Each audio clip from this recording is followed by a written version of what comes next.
Now welcome back to more WARNO. We are doing a 1v1 versus Medi. So I'm playing as the 2nd Panzer Grenadier and Medi is playing as the 5th Panzer Division.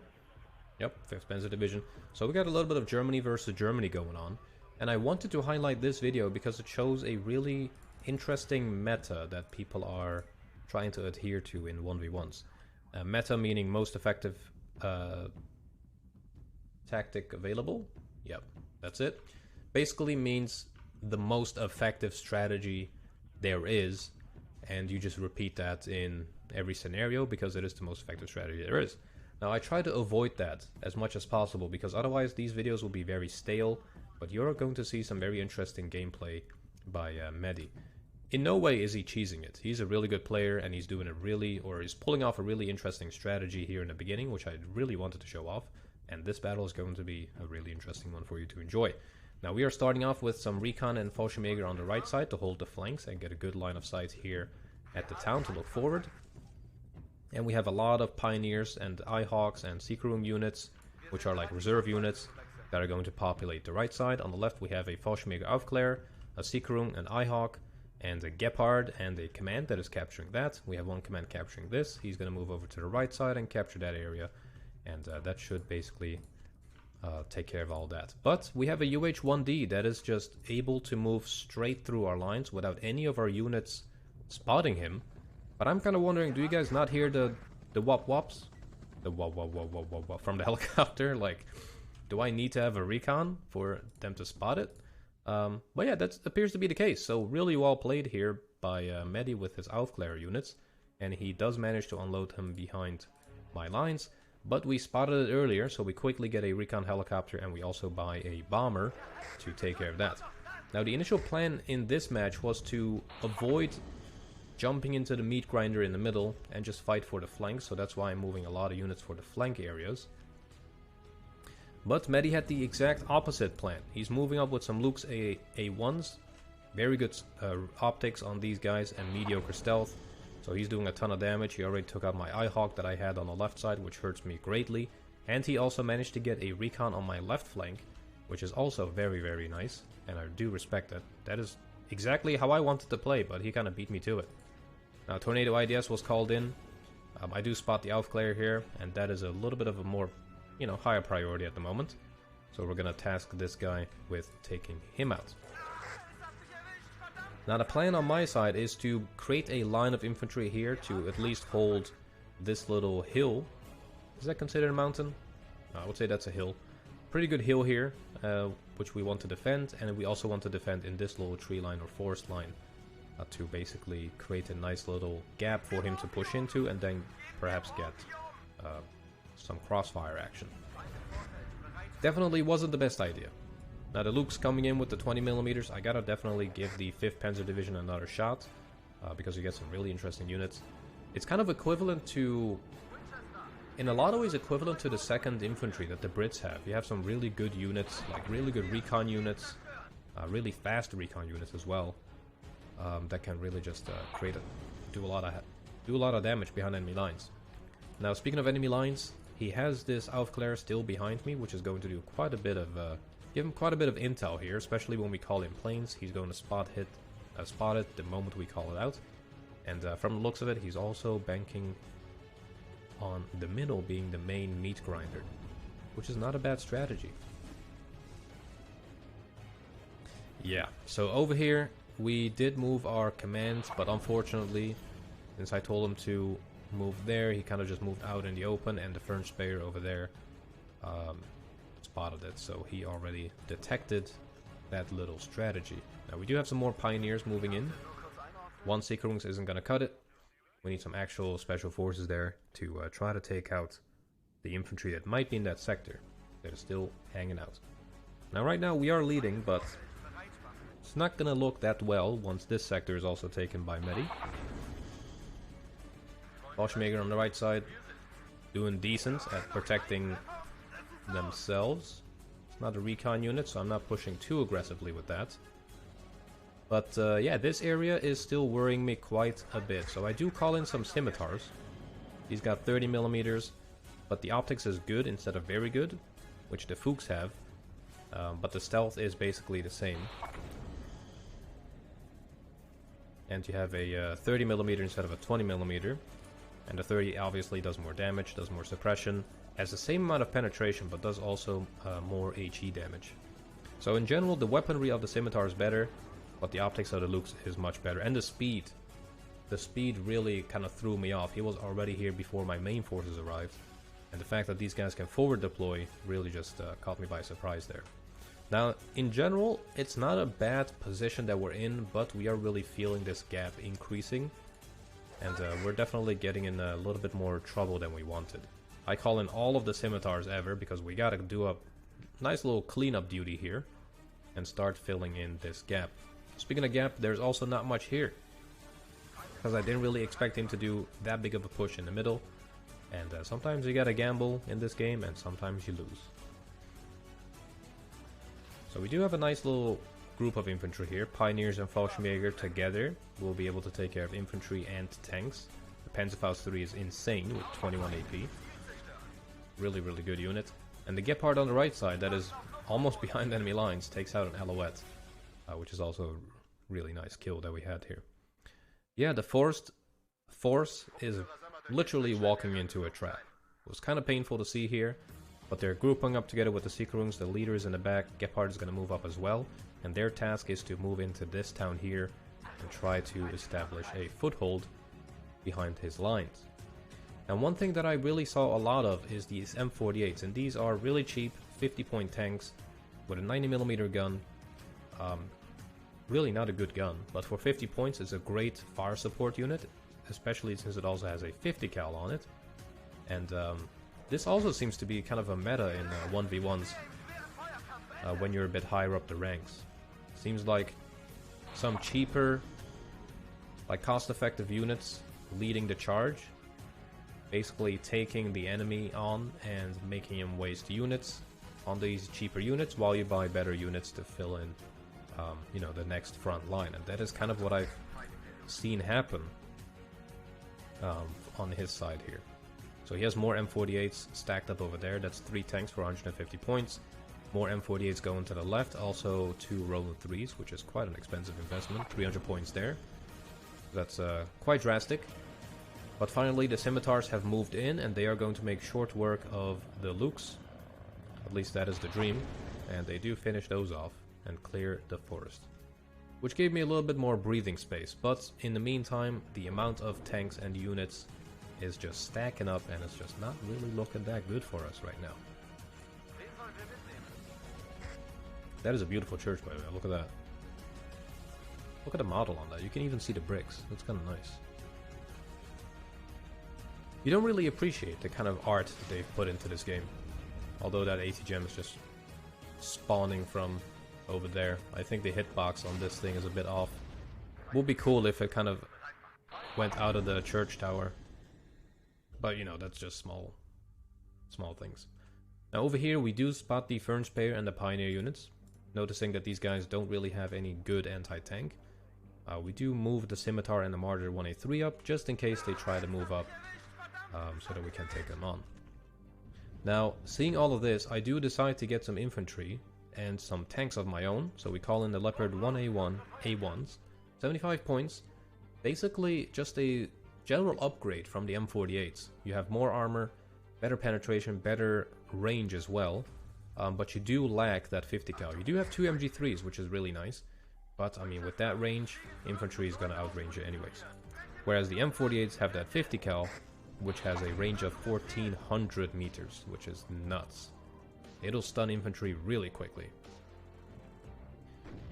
Now we quickly destroy the Pioneer Armburst over there. The Fernspeyer is still alive and kicking.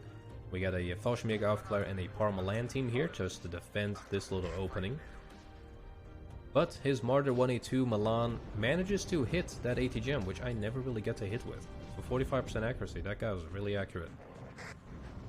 But again, the M48's coming in really, really good, or really clutch for Medi. Just out of range of his 50 cal. That would have been interesting to see. But yeah, so moving Fernspeyer up front and having M48s in the back seems to be a really good strategy, which I will definitely employ as well. So we'll see how that goes. Now we do call in a bomber to try to take care of this Milan and machine gun team. That kind of fire support is more dangerous than the regular units that we might face. So I make a big mission of trying to take that out. But if we go into the neutral view, it did delete some of his support units, but he has quite a few more in the back, which now includes a Martyr 1A2. Now Power Milan 2 fires away at the Martyr 1A2, misses it, so I was also on the bad side of RNG today, which means random number generator. Basically means that I was just out of luck. We do get a really lucky shot. 2 in a row with the Leopard 1A1A1. Did they just forget that they already added a 1A1 and then just add another A1? I'm not quite sure. But this guy is not done yet. He's going to make short work of these M48s. Calms is staying really calm. And doinking these guys one by one, doing a really good job there. But that was kind of my counter for his M48s. And that was definitely a good little gamble. But here's the problem now.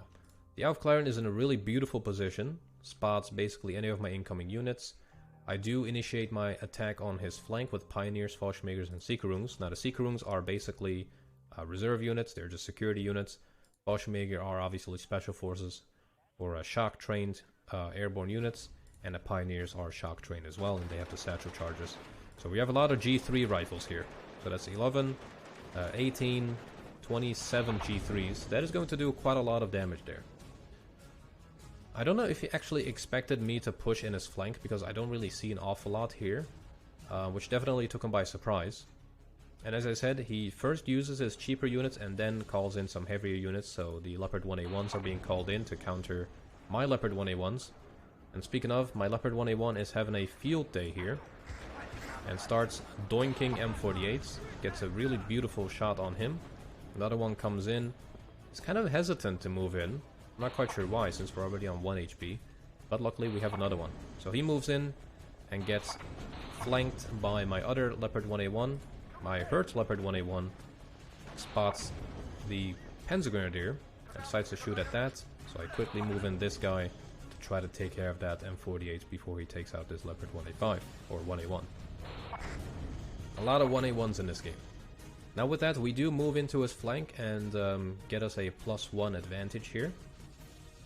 But we are very weak in the middle. We invested quite heavily on the right side, and now we're paying for it. We have a lack of units here. Having a couple of 1A1s and like recon and ATGMs and all of that kind of stuff would have definitely helped. But our flanks are going good at least. Normally people really push a lot of units into the middle and not so much attack the flanks, and him attacking the flanks heavily on the right side kind of threw me off. And that was kind of my weakness here. I didn't want to invest too much on the actual sector, yet have him just build up a lot and be relatively passive, so that I could put more units in the flanks. Now the Leopard 1A1A1 moves in. I do decide to open up with the Scimitar to hopefully get like a side shot, but that didn't really work there, unfortunately. And the Fernspeyer here is just holding out like a champion. My Fallschmäger does have an MG3, trying to take it out, but the Fernspeyer survive. Now let's see what is going to happen here. Panzergrenadiers with the Carl Gustav M2 open up on the Leopard 1A1. Unfortunately, there's another one there. If it was just one of them, we might have been able to take it out, but with all that firepower, like 2 MG3s opening up, 2 M105s or 105mm opening up on you, you're just not going to have a good time. And with that, he presses on. So he has Pioneer Armburst leading the charge here. Very nice units. Shock training as well.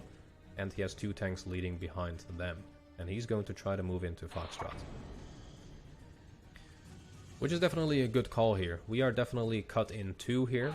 So we have a lot of units in his sector, which is putting us at a +1. But as most flanks go, that is only temporary, because we cannot really reinforce this unless we hold the middle left sector there. So we do make a move here in the middle. We move up some Pioneers and Fallschmägers to try to at least clear this out and maybe create a foothold for future units.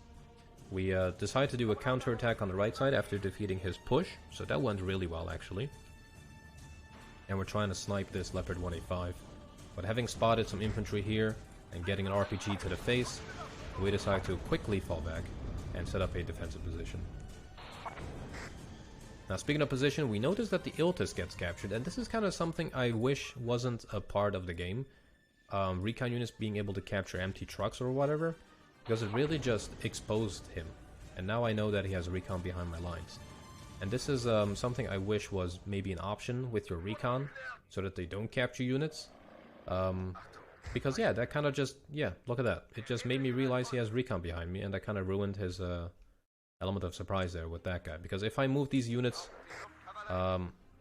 through here, he might actually shoot it with an RPG and destroy that unit. If these guys have RPGs in general. But that's something I would like not to see. Now the Leopard 185 here. We were completely not paying attention. And this is kind of a disaster that is happening right now. And that's not really looking too good. Luckily though, for us, he misses most of his shots.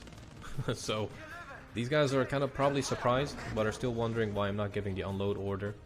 But unfortunately, they're still gonna get doinked. Yeah, that was a very, very painful loss there. I was totally not focused on that. I was way too focused on this. And I didn't really expect a 1A1, A1 to move up that far. Now, we do counter with 1A5s this time. Quite good tanks as well. And with that, he caps Fox and puts himself at a +3 advantage now. Now, we do have another force on the right side, some Fallschirmjägers, 3 of those. We have a Gepard that is out of fuel, unfortunately. We don't have a command on the right side, but we are going to get one very, very soon. Now, the Mortar 1A3s and the Leopard 1A5s are firing at the Pioneers, doing a good amount of damage. But I wonder where his 1A1s are. Oh, he moved. Okay, that's the one he moved over there. So that's kind of why I didn't really expect the tank to be here. I was hoping for that tank to keep pushing into this sector and set up a perimeter over there.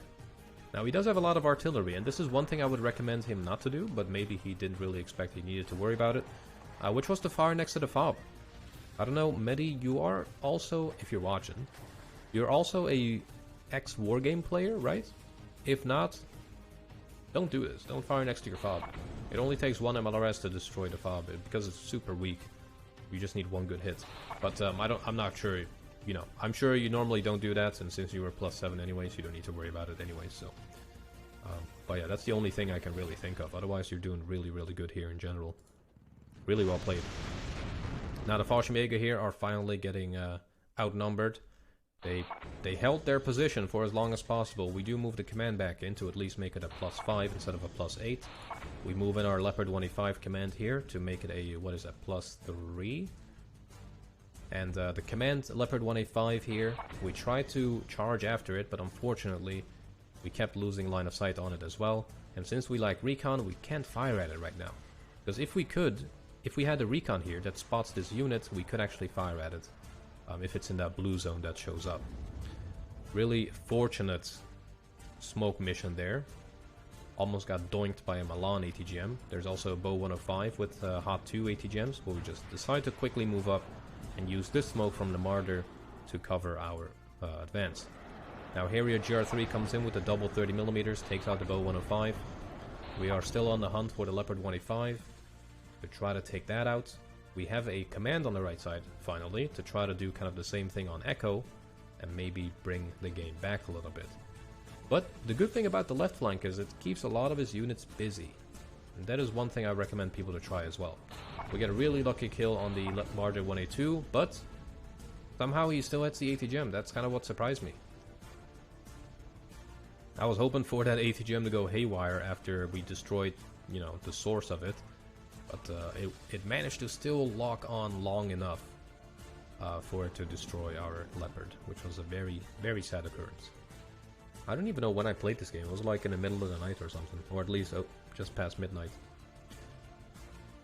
But yeah, he's now +1, about 1,400 points in, so he's leading with almost, well, more than 1,100, which is definitely not something you can come back from easily. We have done it before. We have done it before. And now that I look at the replay, what I could have done is re-established a position across this line here and pushed for the middle with some heavier tanks. But the fear of the unknown, with all of these units pushing hard, I was expecting a little bit more in the middle. I didn't really push up too much. Now Leopard 283 finally being called in, so you could really see the increase in quality from his units. M48's first, Leopard 1A1's next, Leopard 1A5's after that, and now Leopard 283. So he's really incrementing, and he's going from quality, no, he's going from quantity in the beginning to quality later in the game. And that is definitely an interesting strategy that I'm going to try to employ as well. Now, beautiful little ambush here. These guys don't have anti-tank weapons, so I decided to move in my dudes, but the Leopard 283 is now moving into an ambush position over here, which is going to be able to cut off my reinforcements, which would otherwise have cleared out this zone here, because we have a lot of Pioneer arm bursts moving in. But yeah, really beautifully positioned Leopard 283. That is going to do a lot of damage here. The Fuchs Melans do open up to try to take some hits at the 283, but both miss. So once again, we are not on the good side of the RNG gods either. Milan would have done some damage. Probably only 1 or 2 HP damage per ATGM. But still. One can dream. Man, they gotta really fix that death noise. So a lot of tanks being called in here. A lot of Leopard 1A1s, 1A5s. His Command 1A5 is chilling in the back. Really good cost-effective tank too. 160 points for a command tank is not too bad. You can also get the M48 command tanks, which is definitely also recommended if you just like using command tanks in general. So we just move in a UH-1D to try to just both waste his Rolands because they have a reload after firing 2 missiles. And in the hopes that it creates an opening for my bow 105 to take it out, which it does. And with that, this Roland is also going to reload for 20 seconds. But that is kind of the downside of the Roland. It fires twice, but usually only hits 1. So if you have a plane that, you know, that you're trying to shoot down, you want at least 2 Rolands. And just hope that they each hit once. Now, having noticed that this supply line to the town is nicely cut off from here, he calls in some more Leopard 1A5s and moves them into a nice little ambush position. We did initially call in a 105 to try to counter it, but that is obviously not going to work because we already lost our position there. Now I did move in on the right side. We have some Fallschirmjägers engaging secret rooms, and we have Jaeger command moving up. And there are still more M48s. I gotta really give the 5th Panzergrenadier or 5th Panzer Division another shot. I do appreciate playing with armor, for sure. Here we go. The Panzergrenadiers have a nice ambush. We moved them up a little bit. Almost one-shotting the M48. To be fair, it should one-shot the M48 with 16 AP. But it's also a good way to balance it. So we got a nice little frontal hit there, putting him down to 3 HP. We have our last Carl Gustav. And with that, we destroy it. But we call it GG's. And shake our opponent's hands and leave the match. Now, in terms of kills and losses, it's actually not too bad. But if we look into what has done most of the damage, let's go over to the losses here. So the Lukes in the beginning really just destroyed our AA. Did a ton of damage on our Ihawk. The Martyrs were really lucky with their hits. But the Leopards that he called in, especially this guy, the one that flanked our units in the middle, that was really, really painful. The Parmalan hitting every shot. Like, props to him, and he was only 2 vets, but he hit pretty much all of his shots. Another Lukes destroyed the other Ihawk, so he did a really good, like, recon push in the beginning, which immediately destroyed an Ihawk. That was the first loss. And let's just see what else was happening here. Let's see here. Yeah, another Tornado was destroyed by the Roland. It was just a tank fight, left and right. It was a really messy battle, but definitely a really fun one to play. Hope you guys enjoyed that one. If you did, let me know down in the comments. Do all the good stuff. Thank you once again for being patrons and being amazing supporters. And I'll see you guys back in the next one. Take care.